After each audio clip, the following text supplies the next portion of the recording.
اپنے باپ کا مقدمہ لڑا. اگر وہ اہل بیت نہیں ہے تو تہاڈے جڑے پوڈری تے چرسی درباراں تے بیٹھے ہوئے اہل بیت بننے تے ایک دو اہل بیت ہو گئے نے جڑے آدھے نہیں ہے امتی تے اسی اہل بیت. تو بھائی یہ بات ہے, یہ بات نہ کرے آپ بھی گنہگار نہ ہو جائیے گا اللہ کے حضور, پکڑے رہے لا حول ولا قوت الا باللہ. تو حضرت علی کی ساری اولاد جو فاطمہ سے وہ سب اہل البیت ہیں, چاہے وہ جناب محسن ہو چھوٹی عمر میں جو شہید ہو گئے, اہل سنت کے ہاں بھی وہ ہیں لیکن وہ والا واقعہ نہیں جو یہ کہتے ہیں.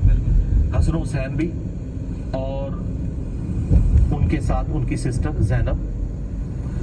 زینب اس وقت 1.5-2 سال کی تھیں جب مباہلہ ہوا ہے, اور ان کو اٹھا کے جانا کوئی مسئلہ نہیں تھا. اور بڑی حیران کن بات ہے کہ فاطمہ سلام اللہ علیہا انہیں گھر کسی کے پاس چھوڑ کے آئی ہوگی, لے کے ساتھ جانا کمفرٹیبل تھا. اور میں کہتا ہوں شکر ہے گھر چھوڑ گئی ہیں. آج ہم ان کو گھیچے سے پکڑ سکتے ہیں کہ بتاؤ اگر اس طرح تم نے اہل بیت سے لوگوں کو خارج کرنا ہے تو زینب بنت علی کیا اہل بیت سے خارج ہے؟ جو زینب بنت رسول اللہ کو تم اہل البیت سے خارج کرتے ہو تو یہ ظلم نہ کرو.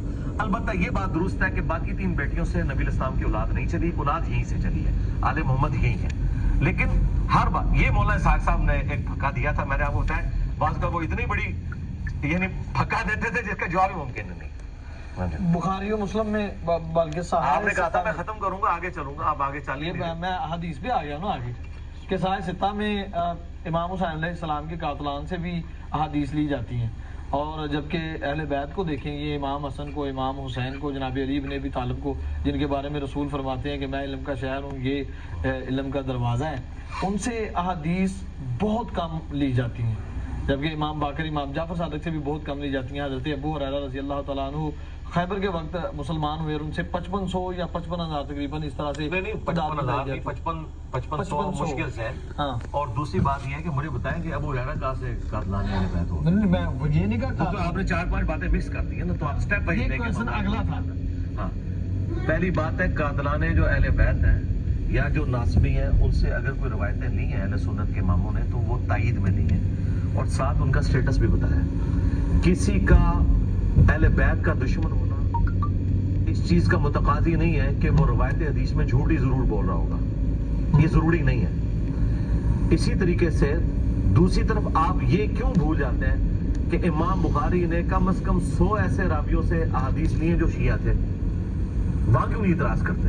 وہاں اگر ہم اعتراض کریں کہ امام بخاری نے شیعہ سے لے لی, اس لیے کہ وہ سمجھتے تھے کہ ان کا عقیدہ اپنی جگہ لیکن روایت حدیث میں وہ سچے ہیں.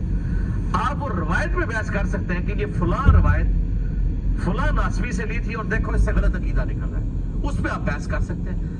یہ جن لوگوں کو رافضی یا ناسبی کہہ رہے ہوتے ہیں, ہم انہی لوگوں سے دوسرے لوگوں کی شان میں حدیثیں ثابت کر دیتے ہیں. مثلا سنی امام زہری کو کہتے ہیں کہ یہ شیعہ تھا, اور بعض جو غالی شیعہ ہیں وہ کہتے ہیں یہ سنی تھا, اور جو درمیان میں کہتے ہیں اس کی زندگی کے 2 پیریڈ ہیں, کیونکہ دونوں طرف روایتیں ملتی ہیں. وہ حضرت علی کے حق میں بھی بولتا ہے اور حضرت ابوبکر کے حق میں بھی بولتا ہے. تو بات یہ ہے کہ اس طرح جب دونوں طرف, جب میری کوئی ویڈیو لگا لے جنگ صفین پہ تو اسے لگے گا یہ کوئی شیعہ ہے, ٹھیک ہے نا, آپ کو کہا بھی جاتا ہے. تو مجھے کوئی فرق نہیں, مجھے سب کچھ کہا جاتا ہے اللہ کے فضل سے, کوئی فرق نہیں ہے. امام شافعی کو بھی کہا حضرت عمر کو جناب علی کا دماد کہا جاتا ہے. جی بالکل ٹھیک ہے, یہ تو ثابت ہے, شیعہ کی کتابوں سے ثابت ہے. کیسے کہ ام کلثوم ان کے عقد میں تھی, شیعہ کی کتابوں سے ثابت ہے, اور بڑے سخت الفاظ میں وہ تو بلکہ تعویل کرتے ہیں کہ یہ زبردستی معاملہ ہوا تھا. یہ وہ نہیں, میں نے اہل سنت کی کتاب میں بذات خود ان گناہگار آنکھوں سے پڑھا کہ حضرت عباس جناب رسول خدا کے چچا رضی اللہ تعالیٰ عنہ, انہوں نے فرمایا کہ علی آپ مان جائیں, آپ کو پتہ ہے کہ عمر کتنے سخت ہیں. جی ہم ان روایتوں کو بالکل غلط کہتے ہیں, ہم ان روایتوں کو صحیح مانتے ہیں. دیکھیں اس طرح کی روایتیں اہل سنت کے یہاں بھی آئی ہوئی ہیں جو گھڑی گئی ہیں, جو ایگریڈ اپون چیز ہے وہ یہی ہے